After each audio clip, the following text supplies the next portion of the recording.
17 when I started using meth. And it just progressed. It just progressed throughout the years.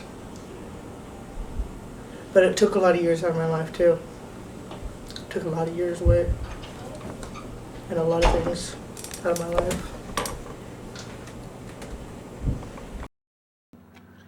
What I remember most about living with my mom would be coming home every day for school and her being passed out in her bed.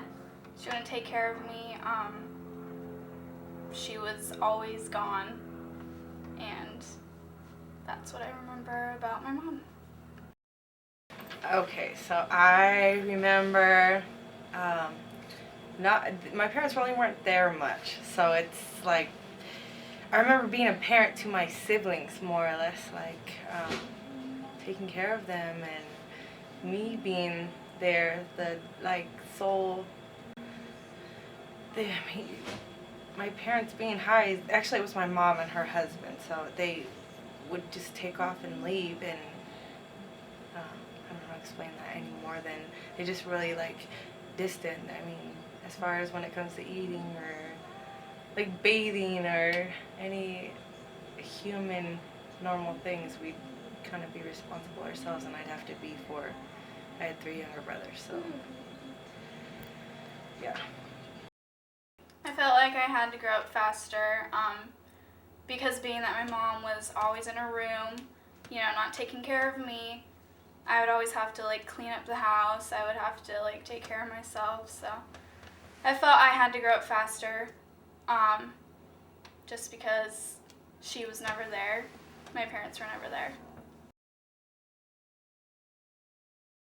The immediate effect of methamphetamine on the brain when first used would be this kind of just huge rush of euphoria mediated again through this chemical, a naturally occurring brain chemical called dopamine.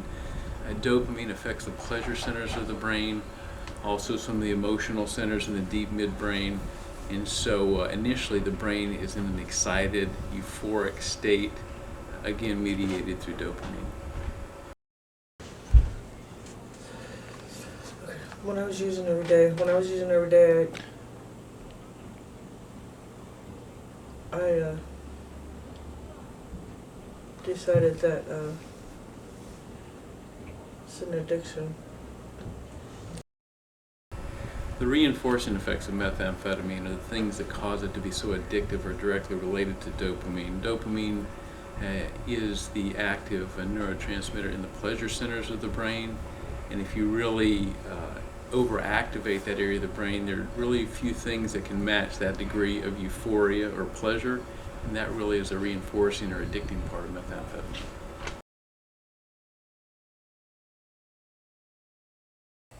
Some strange behavior observed in these people is on their high moment. These people are extremely hot. Some of them, or most of them, will more likely get naked, will start hallucinating. I've seen multiple individuals that from second, third story would just fly to the window.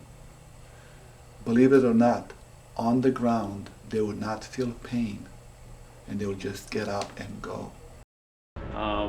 The primary effect really is mood-wise. You see someone who essentially is euphoric and feeling on top of the world, very confident, maybe sexy and powerful, and you'd see those types of emotions displayed in a person's behavior right after they use methamphetamine. There were times when my mom wasn't a bad person. I mean, she was a good person at heart. She did care for me. Sometimes she would, hold me, comfort me, like any mother would with their child, but her addiction took over her and made her hurt everybody around her. They neglect us as our children and our family, like brothers and sisters, so the oldest one kind of automatically becomes responsible for the younger siblings.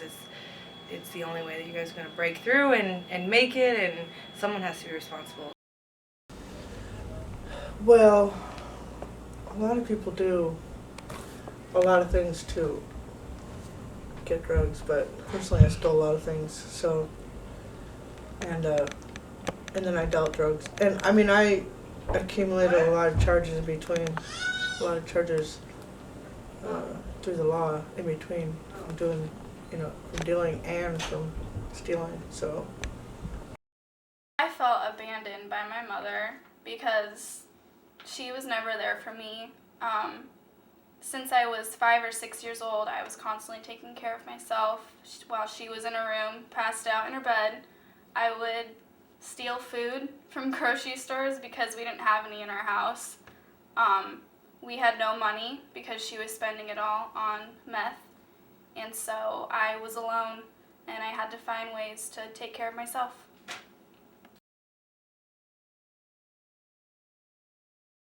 Physical changes that you might see with methamphetamine use are really related more to chronic changes, or the changes you would see over time.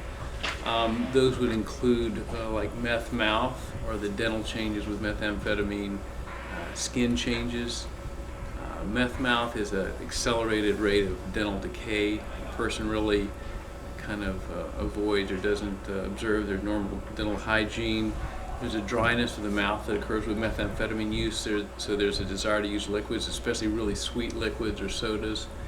And also there's a decreased rate of saliva produced with methamphetamine, so the normal kind of protective mechanism of the mouth against cavities is not functional. So essentially you have really prominent dental caries or dental decay, especially in the front of the mouth, not just in the back of the mouth like you might see with normal individuals.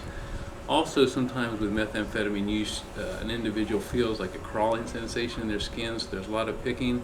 There's very dramatic picking or scabs on the skin anywhere in the body, particularly in the face and the extremities, so that's very noticeable as well. You might also see a dramatic weight loss because there's a loss of appetite with methamphetamine use as well. So these are some of the more obvious effects on the body from the meth use. I lost a lot of weight. Here and there. But it's almost like there's a demon inside of you, really, because your eyes get your facial all changes. It looks all sucked up, people look the same pretty much when you look at them when they're like that. You can tell. I slept a lot. I was awake a lot. So physically, I don't know. Some people are different. A lot of people lose their teeth and stuff, but fortunately,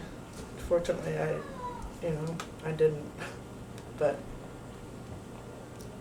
I don't know. In case that children are to be found in houses like this, the Department of Child Service is being involved. They're being called. The child is being taken to the hospital, being examined, and then the parents will have a long battle to gain it, to have the child back. More likely, these children will end up for adoption.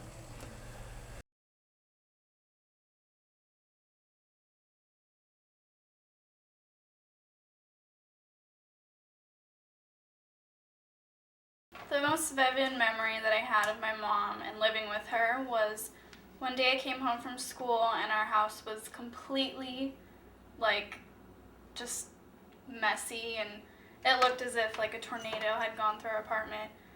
And I came to realize that the police had actually come to our house, had a search warrant, and were looking for my mom's drugs, which they found, and she got taken away to jail.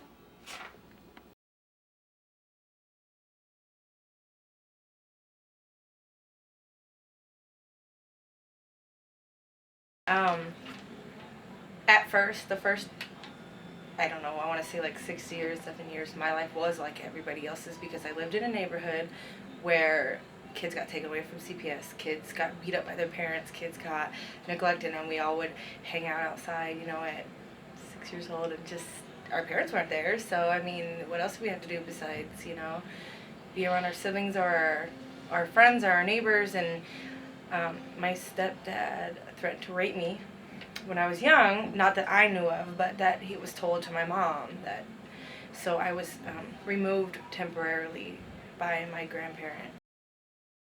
I realized my home life wasn't normal during the 4th grade when I went to a friend's birthday party. And her parents were like really caring, they were really loving towards her. And then I came home and I realized that my mom wasn't like that. And then in the 4th grade, I got called to the office and there was people talking to me about leaving my mom. And then during the summer, I got taken away from her. So. It's hard to talk about.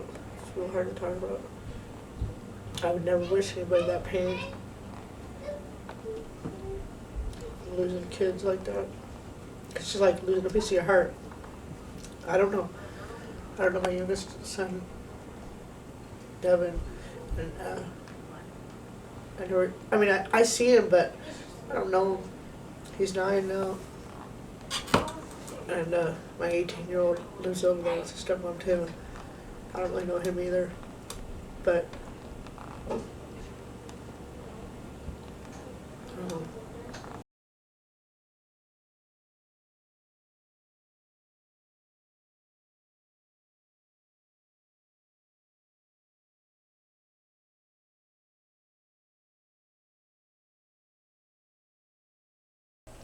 When a meth house is being discovered, the first thing that a police officer has to do is basically contain the area. It's extremely flammable. There's a very specific smell, and try to evacuate the surrounding area to avoid possible explosions. Then there's a hazard team that comes in, obviously dressed up with all kind of material on them to protect themselves from this chemical. They process the scene and they take everything that's inside into evidence. The materials have to be made secured and then placed in containers that eventually will be brought to trials. If individuals are found there, normally they are being contained, taken to hospitals, because normally these people have, let's call them infections. These chemicals being used in this are basically eating the skin. So they are being given medical attention and so forth. During my law enforcement years, I participated in discovering a lab mat that was actually hidden in an apartment complex. Inside, the street value of the chemicals found inside were slightly under $500,000, and actually the apartment looked like a dump. It had to very sophisticated heating systems where they were burning this material, and then the heat will dissipate in, I believe it was cat litter.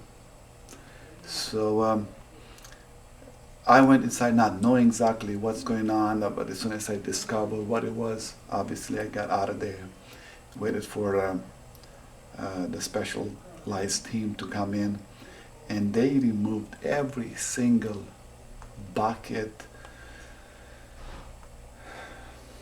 burners, and disposable material that was being used to cover the smell created.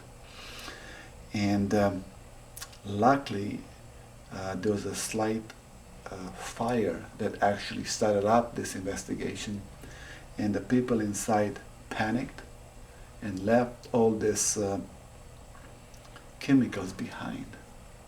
So seeing it, it's something that it's hard to believe that people do it in the backyard, and they still do it.